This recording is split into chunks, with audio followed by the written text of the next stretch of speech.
परिश्रम हमारा श्रेय ले रहा कोई और। विनोद दास निरसा 3 के मध्य विद्यालय 11 कुंड के एसीआर भवन निर्माण को लेकर अथक प्रयास किया। लगातार जिला का चक्कर काटता रहा। जब योजना धरातल पर उतरी तो श्रेय लेने और फीता काटने में तनिक भी देर नहीं की गई। अपनी पीड़ा व्यय करते हुए उक्त बातें 11 कुंड प्रखंड के उप प्रमुख विनोद दास ने प्रेस वार्ता कर जानकारी दी। उन्होंने बताया कि 11 कुंड दक्षिण पंचायत स्थित मध्य विद्यालय के प्राचार्य के अनुरोध पर हमने 4 कमरा एसीआर भवन निर्माण को लेकर DMFT मत से पास करवाया, मगर श्रेय कोई और ले रहा है। इसका विरोध करते हैं। उक्त भवन के निर्माण को लेकर बीते 8 मार्च को शिलान्यास कर दी गई, जबकि उक्त समारोह में मुझे बुलाया तक नहीं गया। वर्ष 2023 में मैंने उक्त विद्यालय के प्राचार्य प्रमोद झा के अनुरोध पर विद्यालय का निरीक्षण कर उप विकास आयुक्त धनबाद को 4 कमरों वाला एसीआर भवन, पुस्तकालय एवं ICT लैब के निर्माण को लेकर पत्राचार किया था। मेरे आवेदन पर उक्त भवन निर्माण को लेकर DMFT मद से 43 लाख रुपए राशि की स्वीकृति दी गई और निर्माण कार्य धरातल पर उतारा गया, जिसका शिलान्यास निरसा विधायक अरूप चैटर्जी, जीप सदस्य बादल बावरी एवं मुखिया जयराम द्वारा कर दिया गया, लेकिन इसकी सूचना तक मुझे नहीं दी गई। इसका हम विरोध करते हैं। यह जनप्रतिनिधि का अवमानना करना हुआ। श्रेय लेना ही था तो कार्य स्वयं परिश्रम कर योजना को धरातल पर उतारते और फीता काटते और नारियल फोड़ते। इस समारोह का मैं कड़े शब्दों में विरोध करता हूं। वहीं मौके पर उपस्थित भाजपा 11 कुंड मंडल अध्यक्ष सुरजीत चंद्रा ने कहा कि किसी भी परिश्रम का श्रेय कोई और ले, यह कहीं से ठीक नहीं है। किसी भी जनप्रतिनिधि को अपेक्षा करना ठीक नहीं है। हम लोग इसका विरोध करते हैं। ये है कि हम लोग पंचायत स्तर का जनप्रतिनिधि हैं और हमें बहुत मेहनत करके बहुत योजना का हमने पारित करवाया है और हमसे कभी कोई चीज़ का योजना जब पारित हो जाता है तो उस पर जो है मतलब कहने का मतलब हमारा किया हुआ कार्य को दूसरा कोई श्रेय ले लेता है और उस जगह पर हमें बुलाया नहीं जाता है।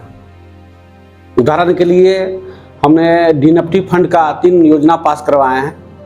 16, 17, 18 2023 को 30/10/2023 को एक योजना है आपको 11 कुंड विद्यालय का निरसा 11 कुंड निरसा 3 का जर्जर अवस्था में अतिरिक्त कक्ष का निर्माण, उसमें दिए थे अतिरिक्त कक्ष का निर्माण विद्यालय 3 अतिरिक्त कक्ष निर्माण होना चाहिए।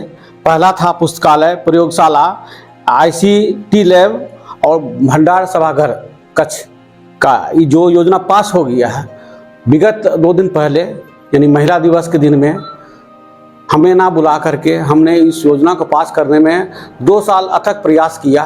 उस प्रयास के बाद इस योजना को पारित हुआ और उस योजना में हमें एक बार भी बुलाया नहीं गया। अगर बुला लेते तो हमको मन में संतुष्टि होती कि कम से कम हमने इस योजना लाने में 2 साल मेहनत किया और 2 साल का मेहनत में कम से कम कुछ सम्मान तो मिलता, कम से कम बुला लिया जाता तो। लेकिन हमको बुला कर नहीं देख रहे हैं, बड़े बड़े नेता आ जा रहे हैं उसका उद्घाटन करने के लिए।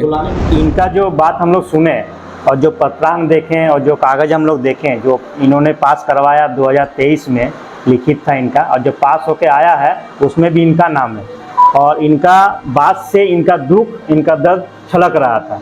इनको उपेक्षा किया गया, कितना इनको दर्द लगा, कितना दुख लगा। जाहिर सी बात है, पंचायत लेवल का प्रतिनिधि हो, चाहे वो विधानसभा लेवल का हो, चाहे लोकसभा लेवल का, प्रतिनिधि होता है। एक वार्ड मेंबर भी चुन के आता है, वो भी जनप्रतिनिधि है। ये तो ब्लॉक का उपप्रमुख है। इनका बात से यही दर्द छलक रहा था कि जिनका कोशिश से इतना बड़ा काम हुआ विद्यालय के लिए, उनको ही उद्घाटन के टाइम नहीं बुलाया गया। इसलिए जो भी जनप्रतिनिधि है, भले हम लोग अलग अलग दल से ताल्लुक रखते होंगे, उससे कोई फर्क नहीं पड़ता, लेकिन जिस प्रतिनिधि का अगर मैं किसी वार्ड का कोई काम में योगदान है और वो मेरा दल से बिलोंग नहीं करते हैं तो फिर भी मेरा फर्ज बनता है उनको उस जगह में बुला के उनका सम्मान दे।